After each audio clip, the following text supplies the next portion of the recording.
उष्णकटिबंधीय जंगल एक खूबसूरत जगह है जो हरियाली से भरपूर है। हवा और पर्यावरण एकदम साफ सुथरा है।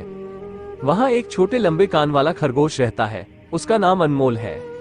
जब दोपहर के भोजन का समय आता है तो वो एक ताज़ा गाजर निकालती है और उस पर दावत करती है और उसके अद्भुत स्वाद का आनंद लेती है। लेकिन रात को सब कुछ बदल गया। एक बार जब अनमोल बिस्तर पर था, गहरी नींद में।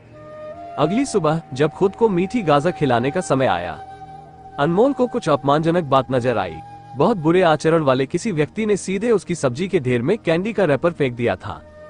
अनमोल को तब और भी आश्चर्य हुआ जब उसने देखा कि चारों ओर 100 से अधिक रैपर पड़े हुए थे।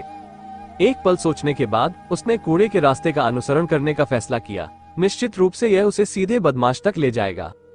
रास्ता उसे एक बड़े पेड़ तक ले गया जिसके नीचे रैपरों का एक बड़ा ढेर लगा हुआ था। अरे, इतनी बेशर्मी से कूड़ा कौन फेंक रहा है? अनमोल ने निराशा से कहा। खरगोश ने ऊपर देखा और अपने सिर के ठीक ऊपर उत्तर देखा। एक बड़े पेड़ की शाखा पर एक दुष्ट बंदर बैठा था। बंदर बिना किसी परवाह के कैंडी गटक रहा था और उसके रैपर जमीन पर फेंक रहा था। अरे, तुम हमारे जंगल में कूड़ा क्यों फैला रहे हो? इसे तुरंत बंद करो, अनमोल बंदर पर गुस्से से चिल्लाया।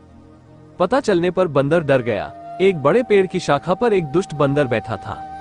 बंदर बिना किसी परवाह के कैंडी गटक रहा था और उसके रैपर जमीन पर फेंक रहा था। अरे, तुम हमारे जंगल में कूड़ा क्यों फैला रहे हो?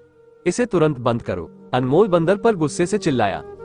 पता चलने पर बंदर डर गया। उसने पूंछ घुमाई और कैंडी के बारे में सब कुछ भूलकर जितनी तेजी से भाग सकता था दौड़ा। उसने खुद को छुड़ाने की कोशिश की, लेकिन उसे हाथ देने के लिए आसपास कोई नहीं था। बंदर ने सारी आशा खो दी जब अचानक अनमोल पेड़ों के पीछे से प्रकट हुआ।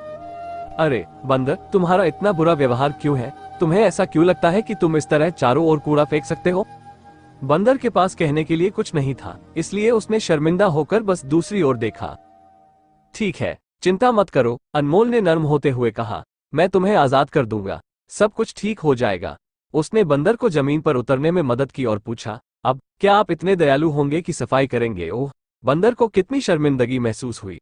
उसने एक शब्द भी नहीं बोला और काम पर लग गया। उसने सब कुछ साफ कर दिया, आखिरी टुकड़े तक, जब तक कि जंगल पहले जैसा न दिखने लगे। और अनमोल फिर से एक साफ सुथरी सब्जी के ढेर में अपनी गाजर का आनंद ले सकती थी, एक अच्छे व्यवहार वाले बंदर के साथ।